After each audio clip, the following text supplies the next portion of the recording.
Hello दोस्तों, कैसी तबीयत आपकी। सॉरी, मैं बहुत अरसे बाद आपसे मुखातिब हूँ। असल में सोचा ये कि आजकल चूँकि ये डेंगू की वबा बहुत ज़्यादा फैल चुकी है, तो इस पे ज़रूर मैं मालूमात दूँ, क्योंकि लोगों को बहुत सारी परेशानी बनी हुई है। मैंने बहुत सारे केसेस में जो पिछले साल उससे पिछले साल होम्योपैथिक अद्वियात दी हैं, उससे लोगों को मुकम्मल तौर पे रिकवरी भी हुई है, और उसके बाद जो वीकनेस वगैरह होती है उस वो भी ठीक हुई है। तो मेरी जो इसमें मैं रिकमेंड करता हूँ, वो उसमें मैं जो अगर आपको जिस्म के किसी हिस्से से गम से, आपके मसूड़ों वगैरह से, नाक से या कहीं से ब्लीडिंग वगैरह शुरू हो गई हो, अगर उस स्टेज पे आप हो तो क्रोटेलस मेडिसन है, क्रोटेलस 1 एम। ये क्रोटेलस आप देंगे, 1 एम में दें। फिर उसके बाद 30 में दिन में 3 बार आप देते रहें, 5 कतरे 1 चम्मच पानी में मिलाकर। ये फ्रीक्वेंटली आप देंगे। बुखार की सूरत में, बुखार में जो अलामात मिलती है मैं उसके मुताबिक देता हूँ। तो बुखार में जो मुझे जो मेजर अलामात अभी तक मिली हैं, वो एक जिस्म में दर्द की अलामत मिली है, गुनूदगी उसमें होती है, आंखों पे भारीपन होता है, तो उसके लिए जलसीमियम ये दवाई है 200 पोटेंसी में। ये दिन में आप इसको घंटे घंटे बाद भी आप दे सकते हैं। और दूसरी जो दवाई, जोड़ों में जो दर्द होता है इस दौरान बुखार के साथ, जोड़ों में तकलीफ़ होती है, तो उसके लिए मैं यूपिटोरियम पर्फ मेडिसिन देता हूँ। ये भी 200 ताकत में, ये भी घंटे घंटे बाद आप दे सकते हैं।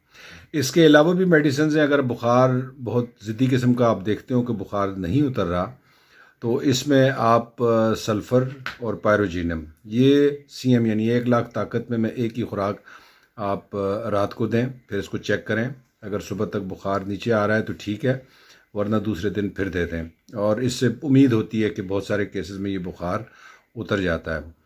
अगर आपकी मरीज़ में अगर आप देखें उसके पाँव आपको ठंडे मिलते हैं, उसको सर आपको गर्म मिलता है, तो इसमें बेलाडोना दवाई है 200 पोटेंसी में। कलकेरिया काब भी काम करती है। पाँव उसके ठंडे हैं, सर उसका गर्म है, उसमें बेलाडोना आपको दवाई मिलती है। अगर पेशेंट जो है वो एंग्जाइटी है, उसको फियर है उसको, और उसको जो है वो प्यास ऐसी लगती है कि जो है कि घोंट पानी पीता है, तो इसमें आप उसको आर्सेनिक एल्बम दवाई आप उसको दे सकते हैं। और अगर फियर ऑफ डेथ, इतना मरीज डर जाता है, तो एकोनाइट ज़रूर दें। बल्कि मैं तो ये कहूँगा कि हर केस में एकोनाइट 1 एम पोटेंसी में एक खुराक स्टार्ट में ज़रूर दें। इससे फियर ख़त्म होता है, ये उसके लिए बहुत इंपॉर्टेंट है। और अगर रेस्टलेसनेस इस किस्म की हो, एक तो रेस्टलेस मेंटल है, दिमागी जो होती है, एंग्जाइटी होती है, और आपको बेचैनी होती है, तो उसके लिए तो आर्सेनिक एल्बम मैंने आपको अभी बताई है 200 पोटेंसी में आप दे दें। और अगर रेस्टलेसनेस या बेचैनी इस किस्म की है कि वो करवटें बदलता रहता है पेशेंट, तो फिर उसको रेस्टॉक्स 200 में आप दे दें।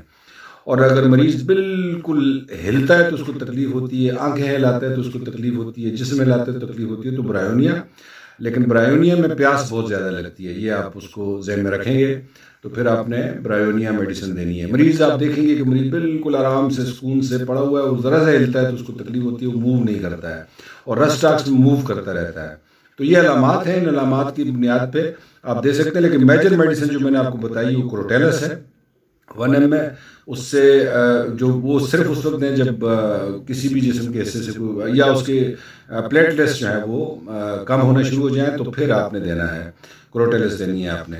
और यूपिटोरियम पर हड्डियों के दर्द की सूरत में, और जेलसीमियम जिस्म के दर्द की सूरत में। इससे बाहर बहुत कम निकलती है, और बुखार कम ना हो रहा तो मैंने आपको बता दिया सल्फर पायरोजीनम, दोनों 1 लाख पोटेंसी में। इससे बाहर कोई कम ही केस जाता है, लेकिन मैंने कहा आपको बाकी अद्वियात भी बता दूँ।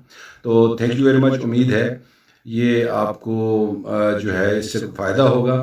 तो अल्लाह हाफ़िज़।